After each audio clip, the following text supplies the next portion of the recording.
볼턴 전 국가안보보좌관의 회고록 내용에 대해 청와대는 편견과 선입견을 바탕으로 한 왜곡이고 부적절한 행위라고 강력히 비판했습니다. 정의용 국가안보실장은 미국 정부가 볼턴 회고록에 대한 적절한 조치를 취하기를 기대한다는 입장을 백악관에 전달했습니다. 취재기자 연결합니다. 신호 기자. 네, 청와대입니다. 볼턴 전 보좌관 회고록에 대한 청와대 입장은 일단 내용 자체가 상당히 왜곡됐다는 거죠?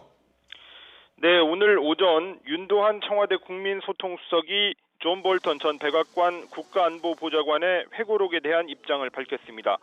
볼턴 전 보좌관의 파트너였던 정의용 국가안보실장의 입장을 먼저 전했는데요.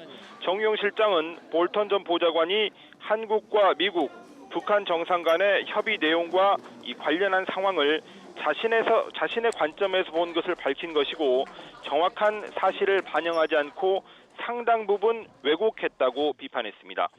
특히 정부 간 상호 신뢰 기초에 협의한 내용을 일방적으로 공개한 것은 외교의 기본 원칙을 위반한 것이고 향후 협상의 신의도 매우 심각하게 훼손할 수 있다고 지적했습니다.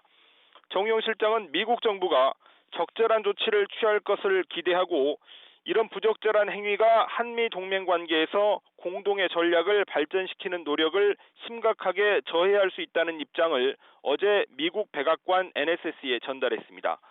이와 관련해 청와대 고위 관계자는 미국에도 대통령의 참모에게는 비밀 준수 의무가 있는 것으로 안다면서 그런 부분을 포함해서 사실이 아닌 부분에 대한 대응을 미국 정부가 판단해서 할 일이라고 말했습니다. 청와대 입장도 함께 발표됐는데 이 대표적 대북 강경파인 볼턴의 편견에 기초한 왜곡이라는 입장이죠? 네, 청와대 공식 입장도 아주 강력한 수준입니다. 한반도 평화와 남북관계 발전에 관한 한미 정상 간의 진솔한 협의 내용을 자신의 편견과 선입견을 바탕으로 왜곡한 것은 기본을 갖추지 못한 부적절한 행태라고 비판했습니다. 청와대는 볼턴이 구체적으로 어떤 부분을 왜곡했는지는 밝히지 않았고 하나하나 사실관계를 다투는 것조차 부적절하다고 밝혔습니다.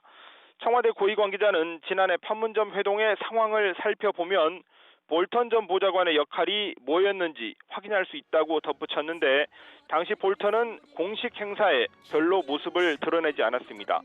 트럼프 대통령이 판문점에 가기 전날 청와대에서 있었던 만찬에도 불참했고요.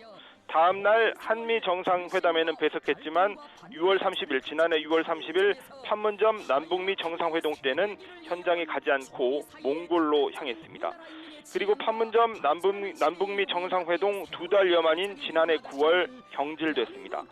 부시 정부 때 대북 선제 타격론을 주장했던 볼턴은 선비핵화, 후 제재 완화라는 리비아식 해법을 북한에도 적용해야 한다는 입장이었습니다.